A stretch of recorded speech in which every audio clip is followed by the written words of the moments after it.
عبد القیس کا وفد جب حضرت صلی اللہ علیہ وسلم کے پاس آیا تو آپ نے پوچھا کہ یہ کون سی قوم کے لوگ ہیں یا یہ وفد کہاں کا ہے؟ انہوں نے کہا کہ ربیعہ خاندان کے لوگ ہیں۔ آپ صلی اللہ علیہ وسلم نے فرمایا، مرحبا اس قوم کو یا اس وفد کو، نہ ذلیل ہونے والے نہ شرمندہ ہونے والے، یعنی ان کا آنا بہت خوب ہے۔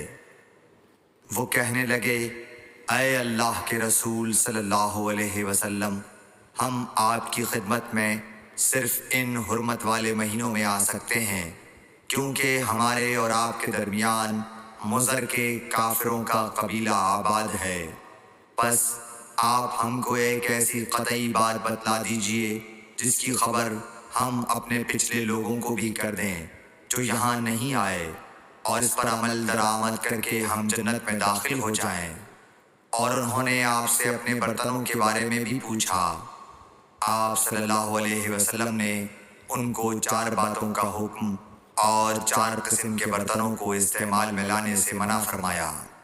ان کو حکم دیا کہ ایک اکیلے خدا پر ایمان لاؤ۔ پھر آپ صلی اللہ علیہ وسلم نے پوچھا کہ جانتے ہو ایک اکیلے اللہ پر ایمان لانے کا مطلب کیا ہے؟ انہوں نے کہا کہ اللہ اور اس کے رسول ہی کو معلوم ہے۔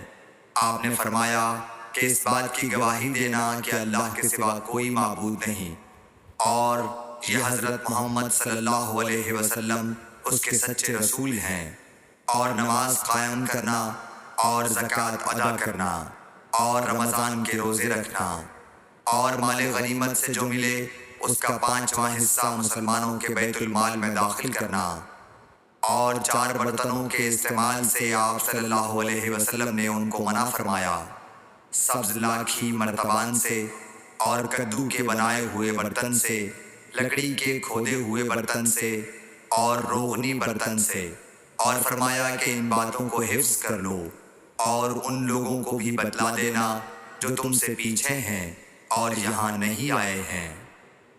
صحیح بخاری حدیث نمبر 53۔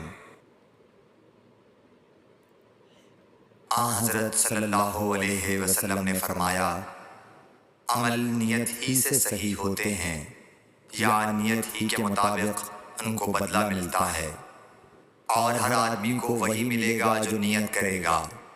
پس جو کوئی اللہ اور اس کے رسول کی رضا کے لیے ہجرت کرے اور اس کی ہجرت اللہ اور اس کے رسول کی طرف ہوگی، اور جو کوئی دنیا کمانے کے لیے یا کسی عورت سے شادی کرنے کے لیے ہجرت کرے گا تو اس کی ہجرت انہی کاموں کے لیے ہوگی۔ صحیح بخاری حدیث نمبر 54۔ حضرت صلی اللہ علیہ وسلم نے فرمایا، جب آدمی ثواب کی نیت سے اپنے اہل و عیال پر خرچ کرے پس وہ بھی اس کے لیے صدقہ ہے۔ صحیح بخاری حدیث نمبر 55۔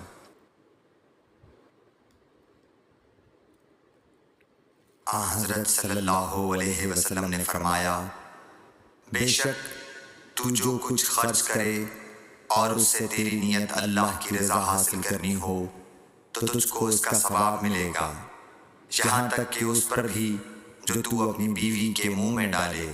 صحیح بخاری حدیث نمبر 56۔ جریر بن عبداللہ رضی اللہ تعالی عنہ نے کہا کہ حضرت صلی اللہ علیہ وسلم سے میں نے نماز قائم کرنے اور زکوٰۃ ادا کرنے اور ہر مسلمان کی خیر خواہی کرنے پر بیعت کی۔ صحیح بخاری حدیث نمبر 57۔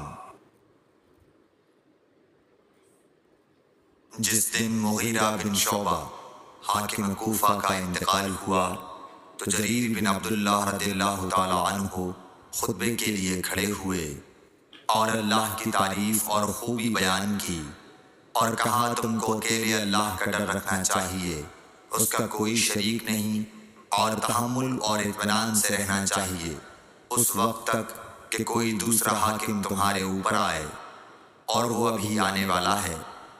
پھر فرمایا کہ اپنے مرنے والے حاکم کے لیے دعائے مغفرت کرو، کیونکہ وہ مغیرہ بھی معافی کو پسند کرتا تھا۔